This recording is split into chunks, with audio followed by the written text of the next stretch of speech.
Welcome back to the Intentional Parents Podcast. We have overprotected our kids in the real world and underprotected them in the digital one. This is a phrase and a quote we used on a recent podcast, and we want to talk about the highly practical tools and things that we have done in our family situation around technology, phones, iPads, TVs, the whole nine. So Elizabeth and I are here today, and we're really excited to talk about this as a topic. And we had said in an episode kind of recently, I think the title is Raising Kids in a Clickbait Culture. We said, hey, if you would like an episode that's like hyper practical, would you email in?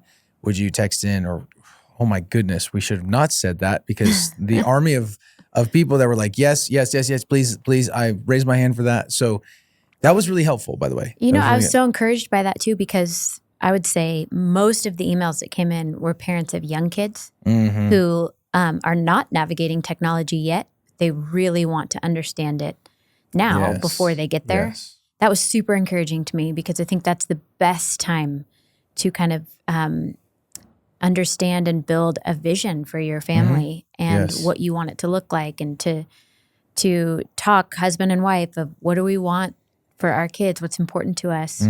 Instead, what we see so often, and we all fall prey to it because we're buried in raising kids and providing for them, is that we think about it right before it's happening or after it's happening or right in the midst of it. And we don't like pre-plan for at least some way forward that we're hoping to take. Yeah.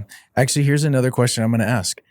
Our team's been playing with this idea for a while. We have talked about the idea of doing like a digital conference and basically like a Zoom link, and basically you can grab tickets and doing like a live Zoom of parenting in the digital age, like a whole course that Elizabeth and I have worked on. If that's an interesting thing to you, this would be also helpful feedback. Would you and your husband, or you and your wife, if you're listening, want to basically spend an evening with us going through this as a topic, and you can ask questions live there, and we can then respond live. And then if you can't make that exact date, you know, essentially if you sign up and get a ticket, this is the idea, you could get the content emailed to you. Is that interesting to anyone? Please tell us. I'm also thinking, how amazing would it be to do something like that with your community, if you're like raising your kids together? To like listen to something like that together and then be able to talk about it. How does it play out in your actual life? Like that could be a fun, I mean, it would be a monumental feat to get that many babysitters, but that'd be another great way to do something like that. Yeah, honestly, it's so fun to hear your thoughts on this. So if this would at all be helpful, please, raise your hand through emailing us. hello@intentionalparents.org would probably be the easiest. Social media at intentional_parents. You can check that out. Let us know in any of the ways.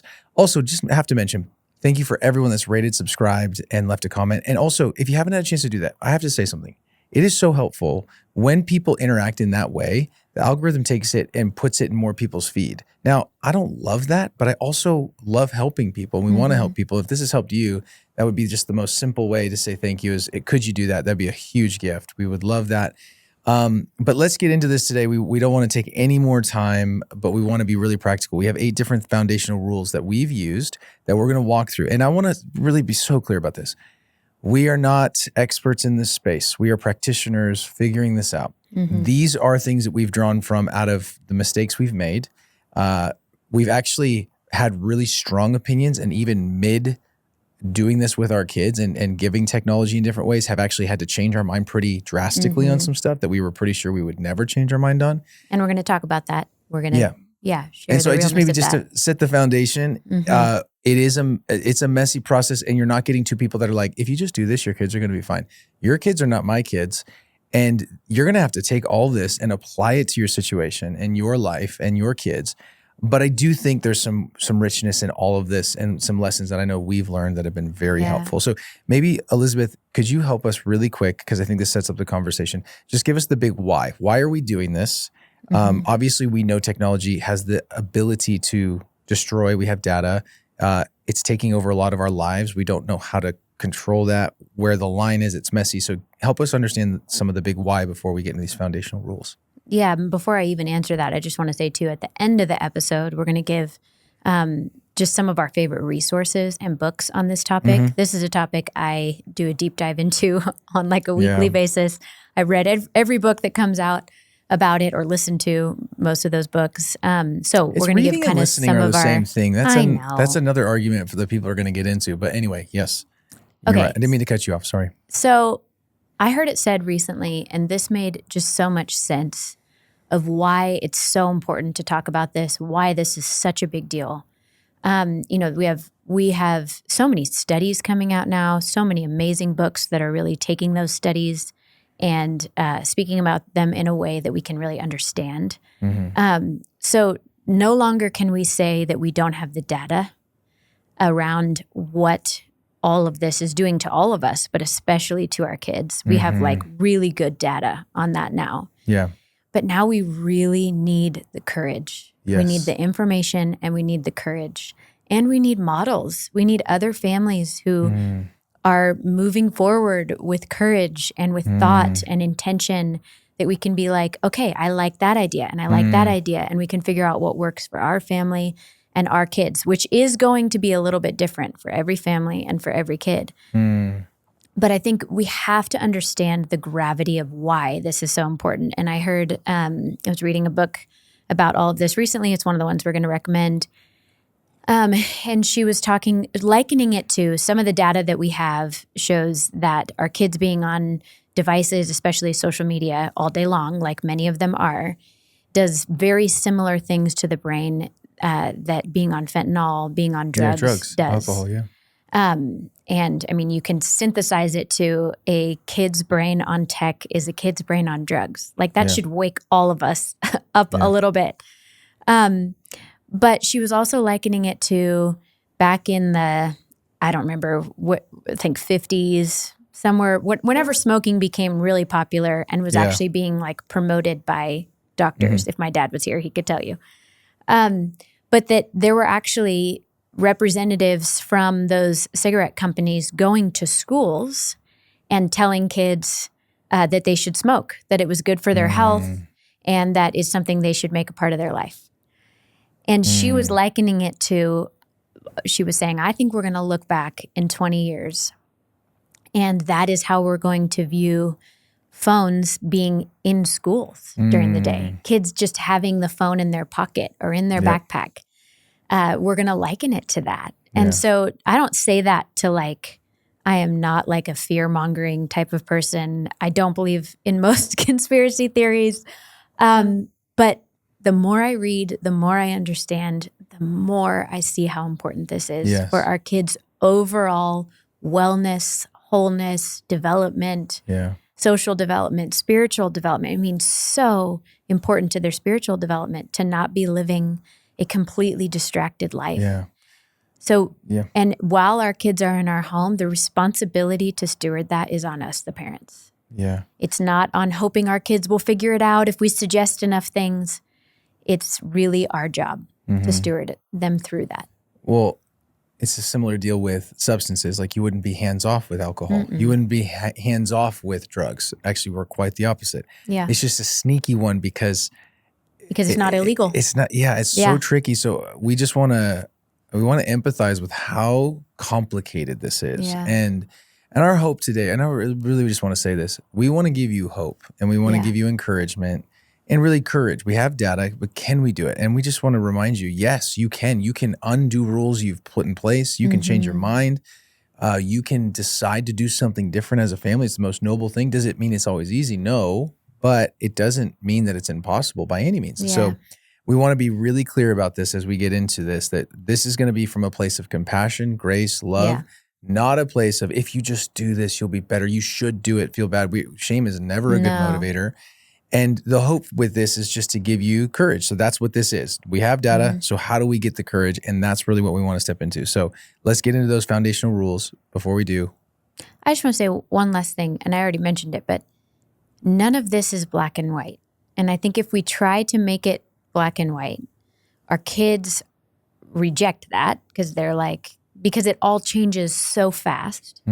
So this episode that we're doing right now is going to be outdated in a year or two. There will be a lot of new information that needs to be shared, that needs to be talked about, new things we're navigating as parents.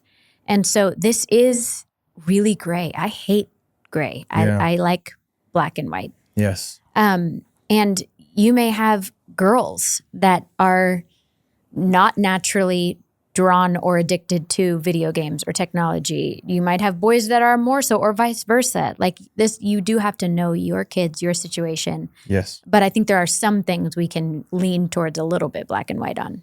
I'm going to say the first one, yeah. and then you why don't you explain this one? We'll kind of go back and forth. So this is the first one. Parents are in charge. Number one, parents are in charge. A very important reminder to you parents. You get to be the parent. It's actually one of the very defining factors. No one else can be your child's parent. Fathers, no one else can be your child's father. Mothers, no one else can be your child's mother. You actually have a sacred role to fulfill within that. And we just want to remind you that you are actually in charge. And culture is going to say we need to let them feel everything and do all the things that their friends need to do.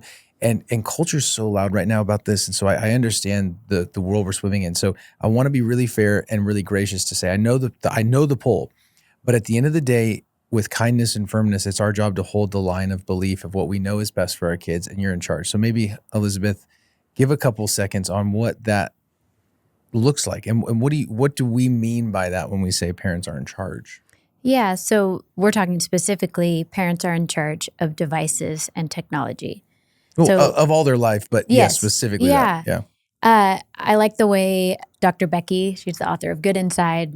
Everyone knows who Dr. Becky is, I feel like, at this point. But she describes it as the parents are the pilots, not the passengers. Yeah. And so she lays out that, pilots, if they need to change course, if there's a storm coming and they need to take that information and they need to pivot and they need to go to a different destination or do something different, well, they are the ones actually flying the plane, actually in charge, and they can change course. And so that's important, I think, especially in the area of technology, because we may do something and give our kids something and then see a lot of bad fruit coming from it, or see that that's not actually good for them. We thought it was going to be good. It's not. And so that idea of all the devices are owned by you, that's like a really important thing we've tried to do in our home, is that any devices, phones, iPads, anything like that, we buy. So our kids don't buy them. Our 16-year-old didn't buy his own phone. We bought it. They're ours, and they're on loan to our kids, which is just helpful in setting up like, hey, I'm the pilot in this situation, and I'm going to listen to you, and we're going to work together. But ultimately, I'm letting you use my device. And I love Protect Young Eyes is an amazing resource. We'll mention them again at the end. We're actually going to try to get him on the podcast, but he talks a lot about this. That and he gives some conversational scripts that your kids will probably hate, but all parents will love of just, hey, you know what? This is my device and I'm letting you use it. Aren't I so kind to let you use this phone? But I think that's important. And I think a lot of parents just need courage to be able to move forward in that way, that you can make a change if you need to, because you are actually the pilot, the one in the driver's seat. And I don't mean that in this what is it? Authoritative? Is that the right authoritarian? word? Like mean. Authoritarian. It's not mean. Yeah. It's actually really easy in our situation to be like, hey, just as a reminder, these devices are ours. And there is a difference with a kid when you say, I'm giving you this device. This is now yours. The possessive nature of that, even psychologically, is an uptick in their own mind. Well, this is my phone. I get to do what I want with it.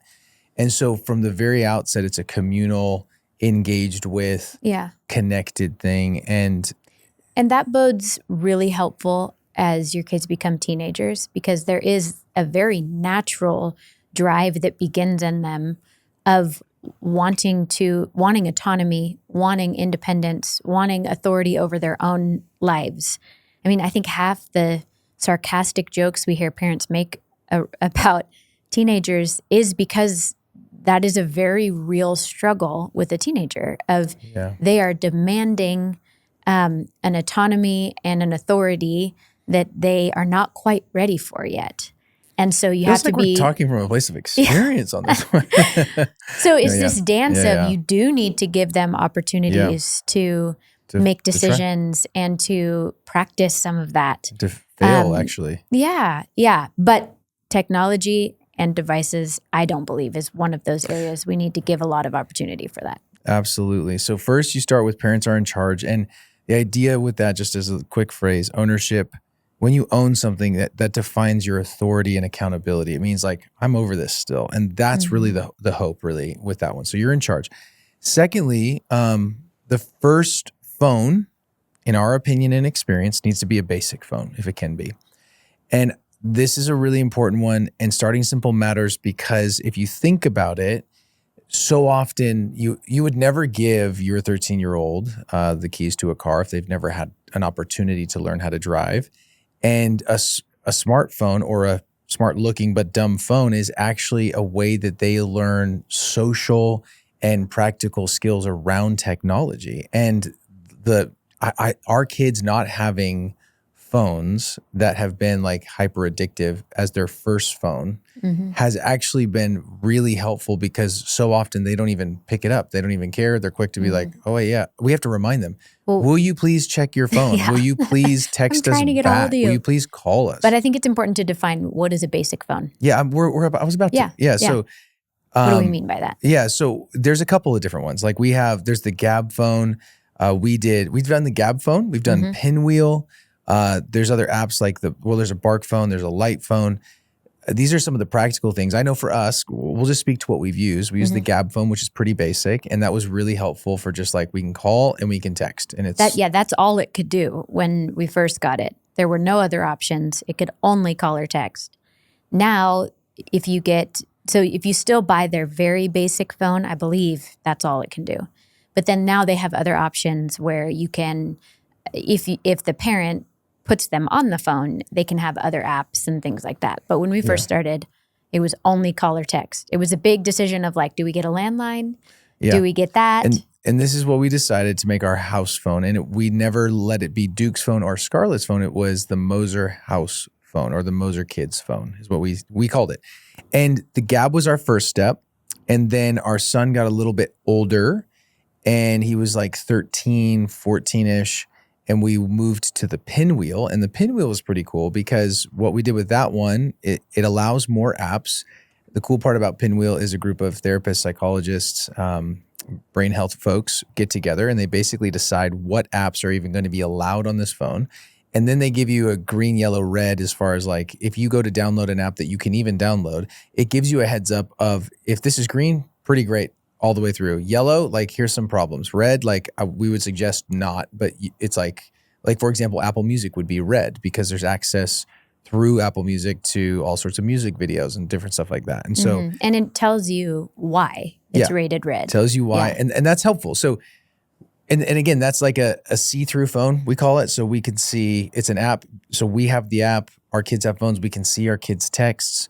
We can location. We can't monitor their phone calls, but like, we could read their text. And something we told our kids about all this. We're like, we're going to see your text. Like this is accountability. It's training wheels. So this whole process wasn't to make them feel like we are helicopter parents as much as like, hey, accountability in this is important. And we're going to monitor this to make sure that how you're communicating, how you're moving through the world is actually healthy. And if we see something, we're going to talk about it. So they knew we would read their text messages. Now, we wouldn't read them all the time, but there was a handful of times at night when we would just get together. And I remember you'd open the app and we would just, we would pick a character. You were one side of the conversation and I was the other. And we would just read these texts out loud and just die laughing at how challenging middle school years can be. And like, wow, like, and I mean, obviously we're just playing, but it was such a helpful thing. Our kids knew that we saw their text messages, which again, let accountability of like, we were just helping them along. Okay, we saw that you texted your friend that. Gotta be honest, the fact that your friend responded that way makes a lot of sense. Do you kind of hear how that happened? And so there tons of coaching during that time of like, this way, not this way. And that has been a really helpful thing for us. And we've started really basic on purpose. And some people do smart watches. I think can be good depending upon the watch and depending upon the situation. We never went that route, so I don't really want to talk about what we haven't done.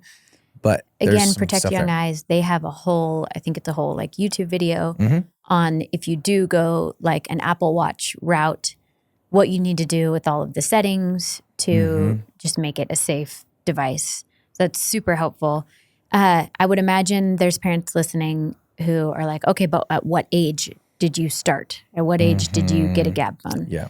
And we felt that there was absolutely no need for it until our oldest was consistently staying home alone. Or could stay home alone, Yeah. And we didn't want to give him access to an iPad or a computer to text us if there was a problem, because then you're giving them free access to the whatever's internet. on that, yeah. Well, if you have internet access on those devices, which is another conversation, but yes. Yeah.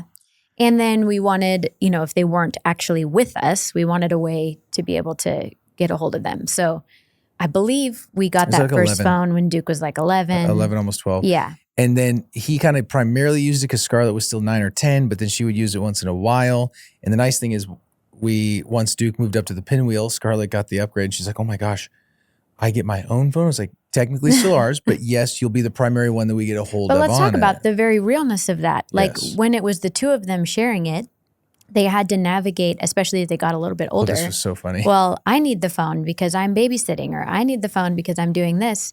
And there was probably a good year where there was a lot of tension around that, where it would have been so much easier on that, like easier for them and much easier for us as their parents to say, oh, we need to get a second one. But we just felt like Scarlett especially was not old enough to need her own device. The minute you get two of them, then they each have one, But there is a realness there of when Duke actually got his own phone to use, which was, when did we get two of them? How old was he? He was like he was 14 at least. Yeah. Yeah, so it was at least a year and a half or more. But then naturally that means that Scarlett has technically her own phone, even though she just changed. It was still Moser Kid's phone. I know, she just changed in the contact, and she's like, Mom, I'm the only one who ever uses this phone. I'm changing it to Scarlett. Well, she asked. Okay, that makes sense. But the point I think that you're making is it was a progression. The whole point we're trying to make is it was a progression. And this brings up like, okay, what about iPads? What about computers? We are talking about all of that is kind of encompassing. I would say don't give your kids an iPad when they're really young. If you use an iPad for moments of entertainment or moments for them to watch something, that's one thing. But giving your kids an iPad that's theirs with games, with all that stuff, I would just say, and I don't want to make anyone that's decided to do this, I don't want to make anyone feel like, oh, there's judgment. I would just say, how necessary is that? Is that about their brain development and their health or your convenience? Yeah. And I know that's hard to hear. And because I am tempted just like you every single day to be like, a device would be nice. And at the end of the day, you have this one moment and this one shot and this one time belt to help them. And their brains develop very rapidly. So even these stages that you're going through, although hard, are not even always as long as it might appear. So I just want to give you courage to that. Yeah. And I want to just say that it's important to make sure that in this process, as you are defining this and thinking this through, that you are recognizing that you do not have to give your kids that. Mm-hmm. And our kids shared an iPad for a long time, but we had codes. We have codes on all the iPads. Most of the iPads that the kids use, they don't have internet access. There's not even an internet app on it. You can go through with screen time and you can take all of that off. There's certain apps that are just not even existing on that. Mm-hmm. So anyway, that's just a heads up. Like, there's a lot of ways to do that. And we're going to get to the third one in a second. But what did you want to say? Well, some of the reasoning behind that is that when it's this little device, I'm thinking of like iPads and younger kids, where the primary thing they would be doing on that iPad is not texting their friends. It's watching something, playing a game, things like that. It is a very like, this is me in my own little world on this little screen that's sitting in front of me. It's not communal in any way. And to be clear, our younger two watch a show every afternoon. Is that for them? Not really. I mean, our Birdie, it does help actually kind of reset her brain for the rest of the day. That's primarily for me. Mm-hmm. But they do it together on a TV, which is different than a kid having access anytime they want to this little device that they can take into a room, be totally isolated and by themselves. I've heard a lot of families talk about this with video games too, of avoiding things like a Nintendo Switch, things like that are these small handheld personal devices, but making sure that things like video games are done in a communal manner. So if you've got a bunch of boys who love video games, them playing together, games that have to be played together. creates a very different atmosphere that we're trying to go against the isolation of our culture, the individualism. And again, if your kid has an iPad, we're not saying you're a terrible parent. We're saying here's just some things to be aware of, even like what you're giving them access to on that iPad. And even just taking away, make it a more communal experience. Sure, you can watch a show with us. You can watch a show with your sibling. Our little girls can watch something on a TV. Our TV lives on a very stylish, by the way, cart that lives in a closet. And there's these TV carts now that like flat screen TVs can live on, and we put it in a coat closet downstairs. And so we don't have a visual cue for our kids to always ask about TV. But if they want to watch something, our girls know, they roll that cart out and they plug it in. And then every time they have to restart the whole, the TV. And trust me, your kids just get used to what they know. And they get to watch something, but it's in a communal space. It's together. They have to, each of them get to pick a show. They know which ones they can do and can't do. There's accountability in that. Sloane's like, I kind of want to watch this. And Birdie's like, rule keeper, like, she can't watch that. You not ask, like it's so funny to watch. But that's the why behind some of that.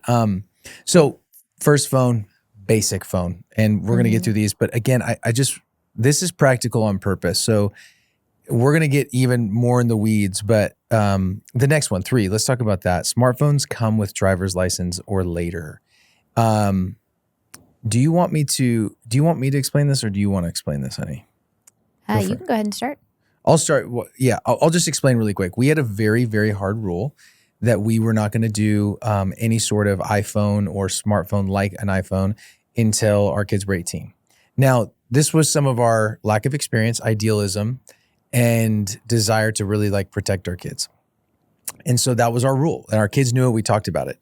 As Duke got closer to license time and becoming, getting a job and all the dynamics and the car and the whole thing, he came to us and he appealed. He's like, can I ask like why? Like, you can make this phone dumb. You can take all this stuff off. So it would be far easier if I had this. And at first we were like, absolutely not. We see this. We see right behind it. Nice try, little lawyer in training.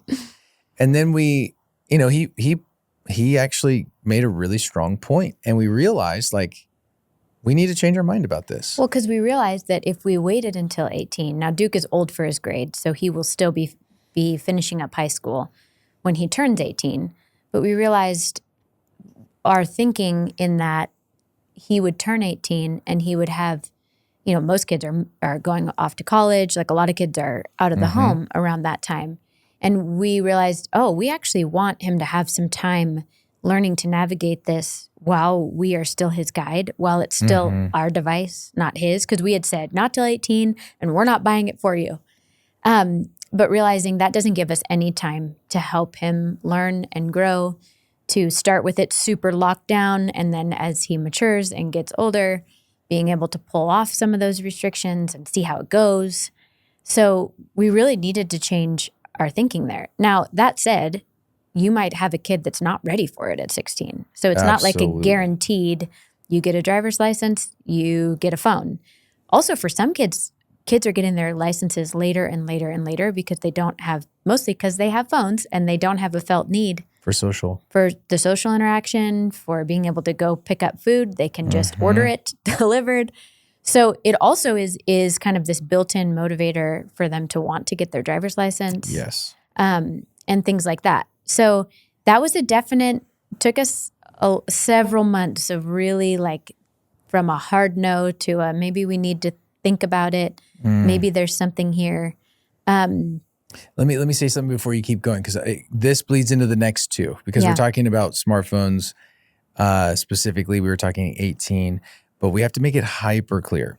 Yeah. That that doesn't mean we gave him an iPhone with access to App Store, to everything, to social media, which we're about to address. But I want to say something to all the parents that have kids that are in school, which are like my kids, that get sent home with an iPad. Yeah. Do you understand? And I want to say this because I literally do this every year. Duke gets the iPad given to him from school. He brings it home, and on day 1, I go through and we put screen time on everything. And what I mean by screen time is there's a whole app-based situation on Apple. I don't think it's foolproof. I think anybody can get around anything if they try hard enough, but I think it's probably some of the best that I've interacted with. And literally, when you go through it is so disturbing every year when I get it. I'm hoping one year they're not going to have this. But when you go through screen time, you pick, can they have unrestricted access to any website?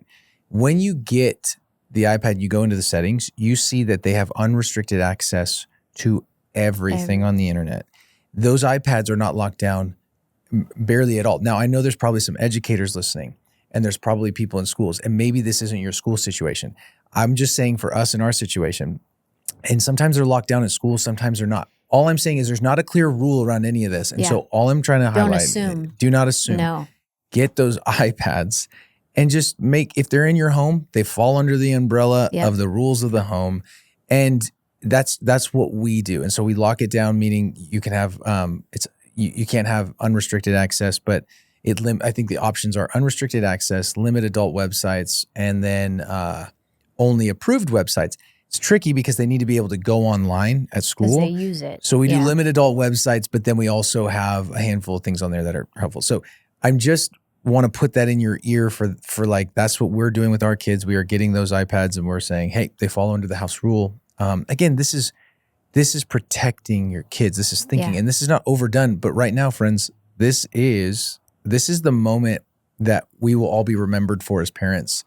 That our kids will either thrive under or die under because of some of the psychological things that happen. And I don't want to be dramatic, but I do think it actually, with all the stats coming out, it's like not really even a debatable thing anymore, how much psychological damage this is doing for a lot of people. So we don't need to harp on that. But smartphones come with driver's license. That's what we've done.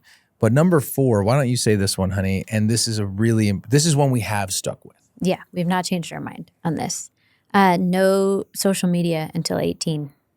Full stop on that one. And that is for so many reasons. And yes, I can hear the parents in the background arguing, but wait, don't you want them to get used to using it while they're in your home? Yes, that would be great. And, in our case with Duke, at least, he will still be at home if he so chooses to get social media, although several of our kids are like, I never want that, mostly because they see their mom way too distracted by it. You said it. I know. I said it, so you didn't have to. I wasn't going to say it. But if you read the studies on what social media in particular is doing to our kids' brains, if you take a second yourself, if you are a parent who's on social media, and you ask yourself, has social media made my life better in any way? I think if we're answering honestly, there's a big part of us that would say no. But can I stop you there, though? Yeah. There's a business element to this. Totally. So I would say... I mean, like, okay, so maybe that's the wrong question. Not my life. Has it been really good for my soul? Sure. Probably not in many aspects. So you think about giving that to an 18-year-old's brain is not a fully developed brain. Not even close.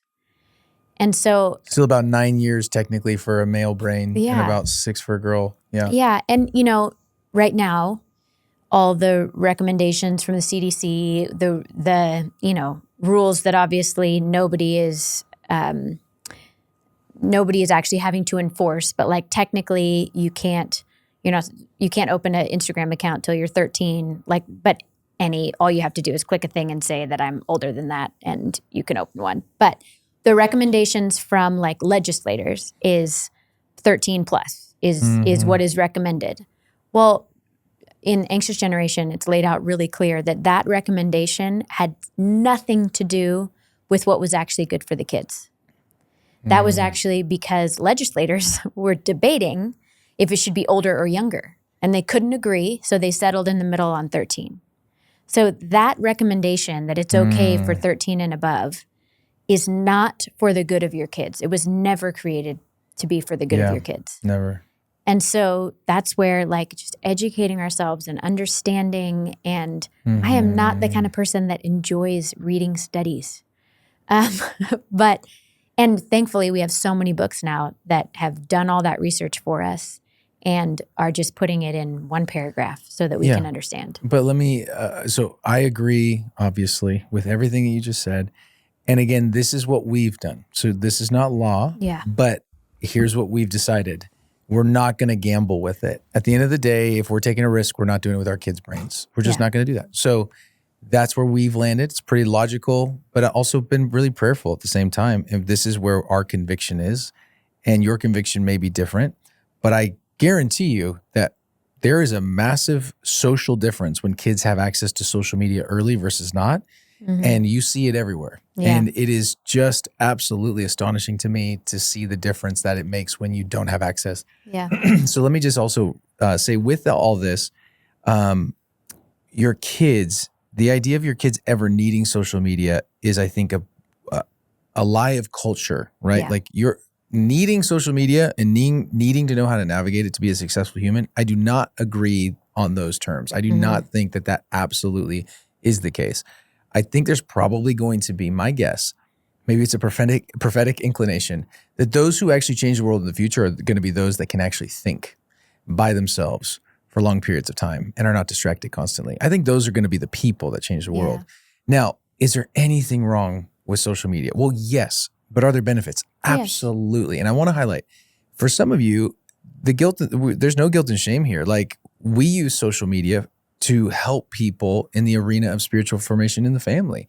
We're really grateful that social media is a way to communicate with people in bite-sized moments, to let you know about beautiful things happening in the kingdom, to let you know about events that are going on, to get away, to be filled with the Spirit and to connect with Jesus and other people. So of course there's a beautiful side.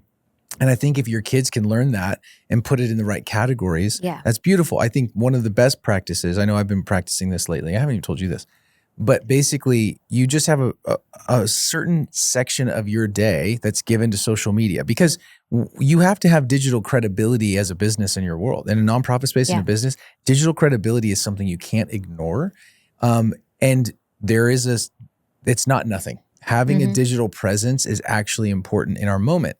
And so learning those boundaries, teaching your kids. And so maybe even something you could do is like, these 30 minutes, I like, you check email, you do your stories, you post the couple things you need to post, you respond to the couple things that come in, and then you close it. And it's like email. Yeah. And so if you can have that self-control and put it in a calendar like that, I think that's beautiful. Then hand that advice to your kids. Like, if you can do that, I think you're modeling beautiful examples. So no social media, full stop.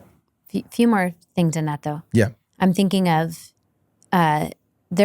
just like anything, there's exceptions to a lot of things. I know a family who, one of their daughters is heavily involved in volleyball, hoping for a college scholarship. Doesn't have, I think just recently got a phone, freshman in high school, first phone ever, and no social media, but I don't understand the sports world. But apparently with the level at which she plays at, most of those players have social media in an attempt to get a scholarship. And it's all around their volleyball. So her mom has made an account for her volleyball that's on her mom's phone that she runs. That's a great idea. It's a beautiful way to do it. Or I think we have friends who their kids are incredible artists or they're incredible entrepreneurs. And social media would be very helpful for their art and for whatever business they're trying to start at a young age. Do it. Well, if that's the case, do it. But do it through the parent's phone. The kid does not need that on their own phone. I also think just briefly we need to touch on, when we say social media, we are not just talking about Instagram. Preach. Say more. Talking about, I don't even know what all of them are out there, but I know the main ones are Instagram. Snapchat is huge. And the amount of parents we run into that say, oh, we don't do social media. My kid just has Snapchat. Snapchat's worse than Instagram. Is social media. It's worse for your child's brain than Instagram. And you want to know what I just heard recently that was like, oh my gosh. Snapchat has all of these loopholes of other things you can access through it. You can access Pornhub through Snapchat. So many people can access your kids and you have no idea. And again, I sound like this like fearful, anxiety-driven, crazy woman. You're not. But this is the reality. I'm like actually not that person at all. But this is the reality of what those apps can do. And the interesting thing about those apps, this is also really important for people to know. We're going to talk about like what protections and controls we can put on our kids' phones. None of those protections or softwares or things that you can buy to put on the phones, none of them work within apps of any kind. So any of those filters, they don't work in Snapchat, they don't work in Instagram, they don't work in any of those types of things. That's just an important detail that parents need to know. I think a lot of times we assume, well, I put Canopy on the phone, or I put, it's a constant check-in. Whatever. Yeah. So when we say social media, we're talking about all of it. And even our daughter used to use Pinterest a lot. Oh, no way. Not anymore. That was bad. Well, we still use it. But no, but I'm saying it is not what it used to be, especially, and I think this is more of a thing for girls than it is for boys. I don't think Duke has ever asked to look at Pinterest. But Scarlett will oftentimes want to look at Pinterest to get outfit ideas or makeup ideas. And when you search up those things, now you can link Pinterest to TikTok. Half of what's on there are TikTok videos. Yeah. Yep. So it is very easy for a girl who has no social media to be watching TikTok videos all day long through Pinterest. Yes. So we've had to just set parameters around Pinterest. It's not that we don't use it. It's that Scarlett uses it with me to get ideas, usually for about 5 minutes at a time, because she's 13. Yeah. She doesn't need hours and hours of watching these beautiful girls who have heavily filtered hair extensions, all these things that are not reality that her brain takes in as, like many of us do. Oh, that's what that person really looks like, and I don't look like them. Yeah. And YouTube as well, everyone. Yeah. YouTube is never allowed on any of our kids' devices. And just to say, like, when we made Duke's iPhone a dumb phone, we took off the ability to download apps, delete apps. We got rid of any app that would not be helpful. Disabled Safari. Safari's not even on there. That is an iPhone. And so I'm just highlighting that, like, we have done our best that we can. Like, if he, like, we went on a trip recently. He's like, hey, can I download a couple games for the trip? And can I download Netflix? And on Netflix accounts, there's like certain age ratings, and I know what they're watching or whatever. But just to say, like, that's a good point, because what happens is he has to communicate with us. And that's the point. Like, hey, I'd like to download stuff. Cool. Well, I'm going to stand here. What games are you going to download? I'm cool with that. Like, I don't mind you having games on your phone for a trip. But there was also a rule on a trip. If I see you getting sucked into your phone while we are here, if you don't have proper phone etiquette because you have these games on your phone, then we're just going to take them off, because I'm okay with you when you're having a downtime and you're wanting to play a game. That's cool. Like, you're 16. But if it's like you're standing with a human and you're looking at your phone, and that's the kind of training that we're talking about. Like, that's what we're constantly having to help, because we do that. Like, as adults, we do that. Yeah. I mean, there's so many adults I'd be like, could you please have proper phone etiquette? Like, it's obnoxious beyond all get out. But contracts are given with phones. Number 5, I know it's a lot, but I think contracts might be a strong word. We write down what the expectation is and what it isn't. And because the principle behind this is being clear is being kind. Yeah. And the clearer we are with our kids and the more explicit we are about what this means and what it doesn't, is less tension in the future. They know what they're signing up for. Yeah. So Duke's birthday, he's 16. His girlfriend's at the house. He had a girlfriend at this moment. He gets an iPhone. We get him an iPhone. And again, I wish we would not have this rule of buying all this stuff. It was far more expensive than I was willing to spend. Where did we buy it from? I don't know. We can shout out to Tony and Nicole for. There's like a refurbished older iPhone website. If we find it, we'll put it in the show notes. But they're way more affordable. Way more affordable, which was good. But nonetheless, it was like he got a phone and a contract. He got a piece of paper and a phone, and truly, he was super grateful. And again, he might become an adult and be like, you guys were absolutely crazy with this. This was stupid. And if that's the case, I will absolutely say I understand, like, I can empathize with that frustration and with the data that we have, and this is what we felt comfortable with. Now, I'm not saying that we've done this perfectly, but I also know, like, there's certain things that I think we're still going to be like, with the information we have, this is the decision we're making. So we have a family phone contract, expectations, accountability. I think if it's helpful, maybe we could just put ours in the show notes as like a PDF link, if that makes sense. Yeah. Is it fine? We haven't even talked about this. Yeah, I was going to say. We can reword it if you want. You can use it as a template. Like, just use it as a template. I think maybe posting ours just as a resource for people to see might be helpful, because we tried to write it. I wrote the one he got for his phone. I did not write it. I'm thankful you did. We tried to write it in a really winsome way. Like, this is not like I'm going to write this contract. I'm going to warn you of all the bad things that can happen. And if you don't follow the rules, you're out. I mean, there's so many inside jokes in that contract that I wrote. Maybe we'll just leave them in. You guys can figure them out. Yeah. Well, one of them is he hated the fact that his text messages were green.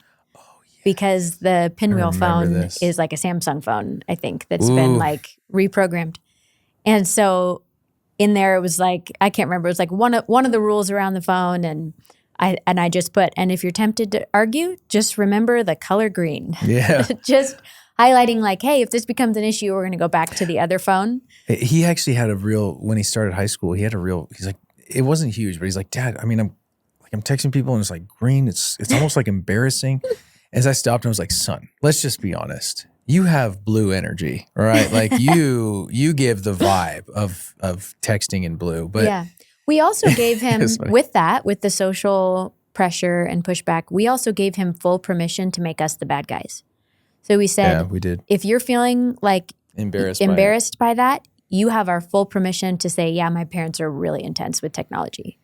And it's really frustrating. Actually, but here's the truth. We're not. We're just thoughtful. And what I'm saying is like the reason we seem intense is because the majority or the baseline is no involvement. And so I just want to actually, I know what you meant by that, but I actually want to speak against what you just said. I think it's most people are falling to the trap. And this isn't like this is just the truth. Yeah. Most people do very little lift with this. And so doing anything seems like what in the world? Yeah, 100%. And so I don't think that it's actually that we're helicopters with this. It's just we have thought through it. But again, there's reasons for that because we've seen it affect our own kids negatively. Yeah. So we're not doing this because we're like, oh my gosh, we're fearful. It's like we saw it impact them briefly. YouTube, why are we so passionate against YouTube? Because YouTube became a problem pretty early on. It was like, this is not good. Well, at all. And also interact with a group of modern day teenagers. Especially if you have young kids, get yourself around some average teenagers. You will develop your plan for what you're going to do with phones real quick. When you're like, wait a second, they can't look me in the eye.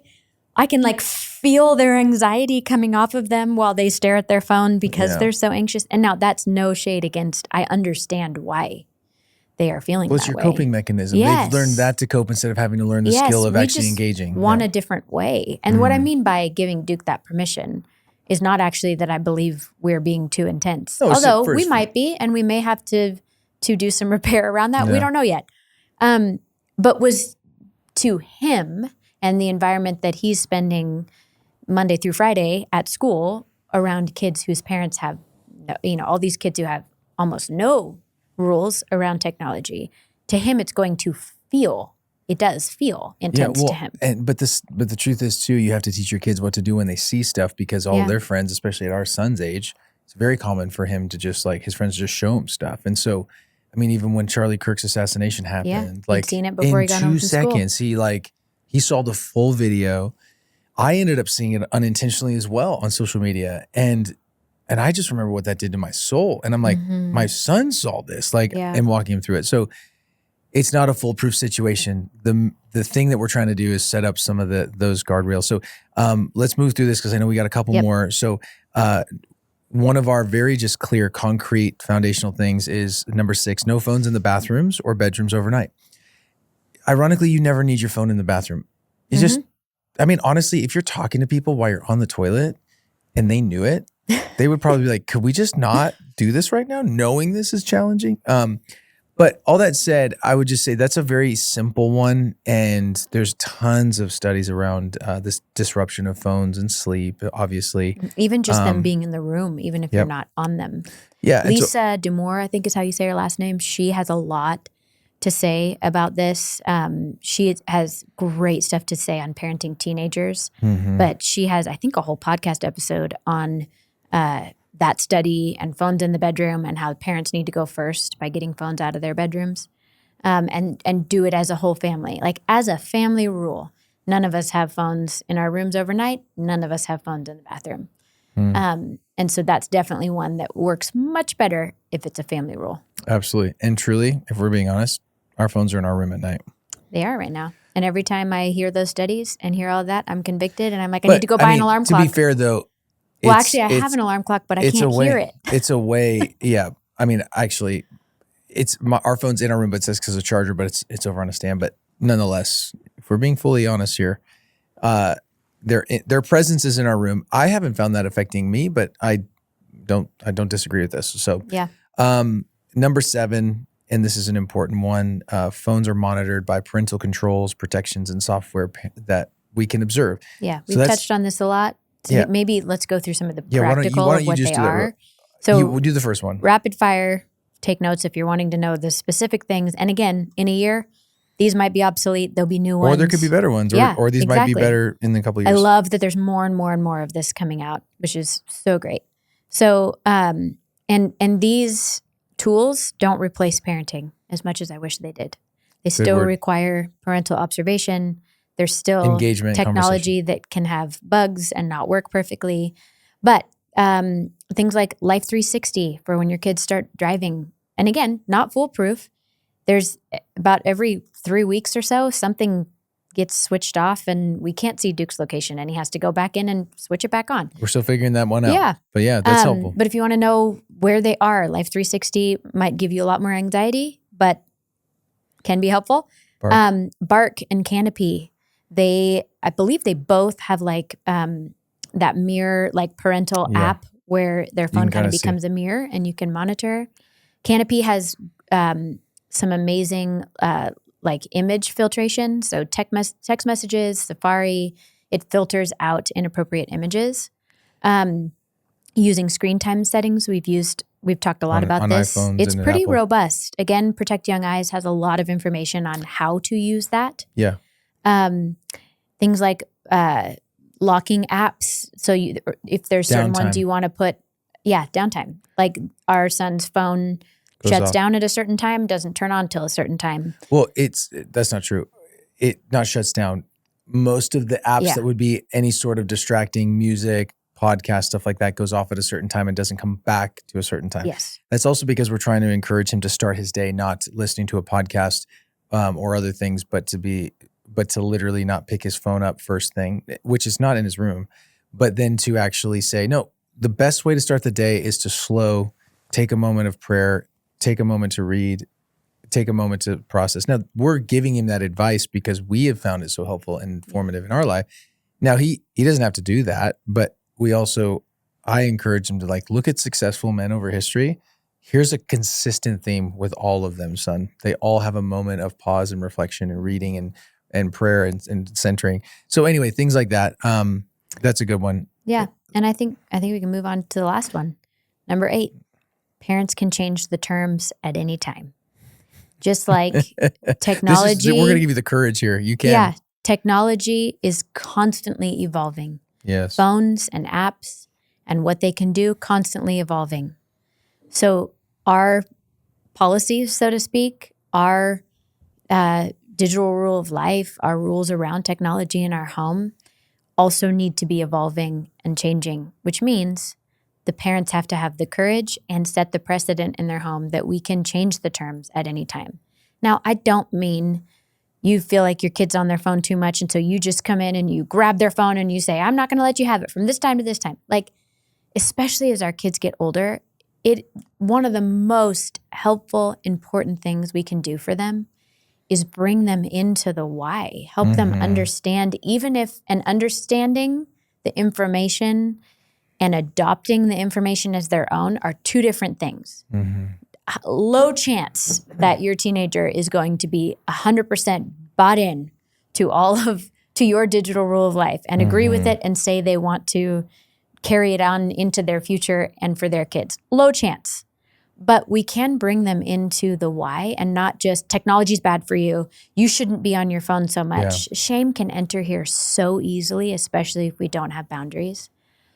But we need to be teaching and training and educating in hopes that one day they will then also have the wisdom to know how to apply that information in their own life. They're not going to have that yet. But we need to have the courage to make changes in a conversational, empathetic. We need to have so much empathy for our kids and what they're experiencing, knowing that if you are following half of what we just laid out, you are in the absolute minority. Yeah. So your kid is in the absolute minority. And we can be a soft landing place for them of, I understand this is hard. I understand you don't like that I just changed that rule and that doesn't feel right. I understand. I know it's hard. You can talk to me about it. And they might not want to. Yeah. But I think that tone and that posture is so, so important with all of this, really no matter their age, but especially with our teenagers. Totally agree. And, you know, we want our kids, this is the long game stuff, and we'll wrap here, but we want our kids to grow into freedom. And so we don't want them thrown into it. So we want to give them a process, and that's what you're really doing. And real world independence prepares them for digital independence. And that's part of this. And so I'm just going to I'll mention these really fast, just the resources that are really helpful, and they're not a ton, but there's more than this, but I'll just tell you the ones that have been most helpful. We'll have links in the show notes.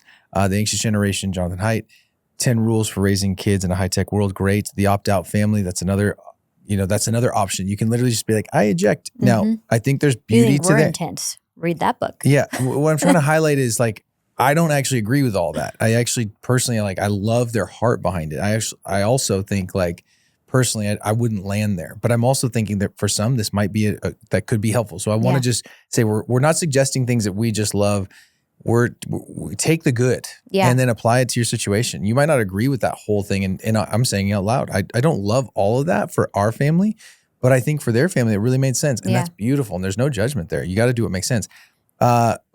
Justin and Lauren Early, love those folks. Hang 10 movement. Go check out the Hang 10 movement. That's a beautiful idea. You can check that out. 10th grade is the idea. Yep, which is beautiful. And then Protecting Young Eyes. Very great resource hub for so many things.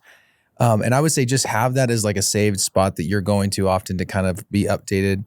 And they're doing great work there. But I think those are at least a good place to start. And our friend Greta Eskridge. Yes. When it comes to talking to your kids about pornography, protecting them from pornography, she does the best of the best work in that space. I would also say the 2 books, we mentioned 3 books, but The Anxious Generation and 10 Rules for Raising Kids in a High-Tech World are a beautiful pairing. If you don't have time to read The Anxious Generation right now, but you want to start understanding all of this, listen to 10 Rules for Raising Kids in a High-Tech World. That, to me, was like the practical action steps from everything we learned in The Anxious Generation. Yeah. And she's real clear, a little bit intense, which I kind of like around this topic. But it's like a mixture of here's practically how you do it with a smattering of here's why, here's what the studies say. So there's a lot of science in it and a lot of research in it, but highly, highly practical. Love it. So this has been The Response. These are our foundational rules around technology. We hope this has been helpful. Give us some feedback on parenting in a digital age, digital event. Let us know about that. And thank you guys for following along. We'll have this list in the show notes. So take this, talk about it, use it. I mean, truly, this is for hopefully you to just create beautiful conversation in your communities, within your families, within your marriage. What is yours? Don't take ours. If ours is helpful, then take it. But you can also just full permission. You got to take your family and overlay it with these and see where it fits and where it's helpful. And we do pray that this is a gift to you.